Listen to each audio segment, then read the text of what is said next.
তো guys welcome to our new blog. আজ হলো স্যাটারডে। আজ আমাদের সকলেরই ছুটি রয়েছে, সেই জন্য ভাবলাম দুপুরে লাঞ্চে একদম পাতলা একটা মাংসের ঝোল করব। তো যেমনি ভাবা তেমনি কাজ। মাটনটা প্রিপেয়ার করতে করতে চলো আজ আমি তোমাদের একটা গল্প শোনাই। এক জঙ্গলে এক গাধা একদিন একটা শেয়ালকে বলল, ঘাসের রং নীল। শেয়াল সাথে সাথে জবাব দিল, না, ঘাসের রং সবুজ। কিছুক্ষণের মধ্যেই দুজনের আলোচনা তুমুল তর্কে পরিণত হলো।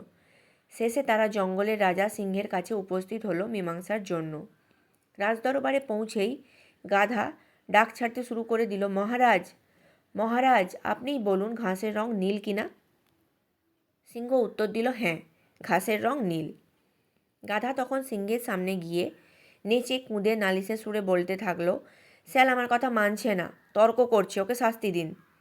সিংহ তৎক্ষণাৎ ঘোষণা করল, শেয়ালকে 1 সপ্তাহের জন্য মুখ বন্ধ রাখার শাস্তি দেওয়া হলো। গাধা খুশিতে লাফাতে লাগলো এবং বলতে বলতে চলে গেল, ঘাসের রং নীল, ঘাসের রং নীল, ঘাসের রং নীল। শেয়াল শাস্তি মেনে নিয়ে অনুযোগের সুরে বলল, মহারাজ, আপনি আমাকে শাস্তি দিলেন কেন, যখন ঘাসের রং সত্যিই সবুজ। সিংহ উত্তর দিল, তোমাকে শাস্তি দেওয়ার সাথে ঘাসের রং সবুজ নাকি নীল সেই প্রশ্নের কোনো সম্পর্ক নেই। তোমাকে শাস্তি দিয়েছি কারণ তোমার মতন একটা বুদ্ধিমান ও সাহসী প্রাণী গাধার সাথে তর্ক করে নিজের মেধার অপচয় করেছে এবং এরকম একটা বাজে কারণে আমার কাছে এসে আমার মূল্যবান সময় নষ্ট করেছে।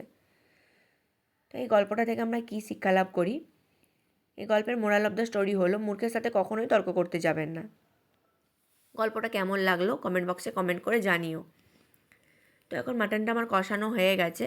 এটা আমি কড়াই থেকে প্রেসার কুকারের মধ্যে ট্রান্সফার করে নিলাম, দিয়ে 4টে সিটি দিয়ে দিয়েছি। তো এখন মাটনটা আমার ফুল রেডি হয়ে গেছে, দেখতেই পাচ্ছ। তো এবার এটা আমি ভাতের সাথে সার্ভ করে দেব। আজকে দুপুরে লাঞ্চে রয়েছে গরম গরম ভাত, লেবু, লঙ্কা, পেঁয়াজ, সাথে মেথি শাক ভাজা বেগুন দিয়ে, আর পাতলা মাংসের ঝোল।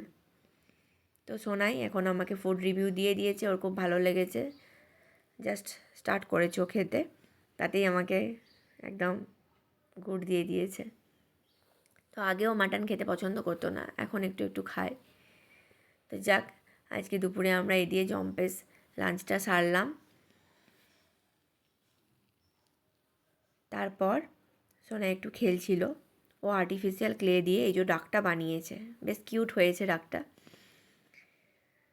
এই যে এটা আমি তোমাদের সঙ্গে শেয়ার করলাম। Bye bye guys, stay tuned.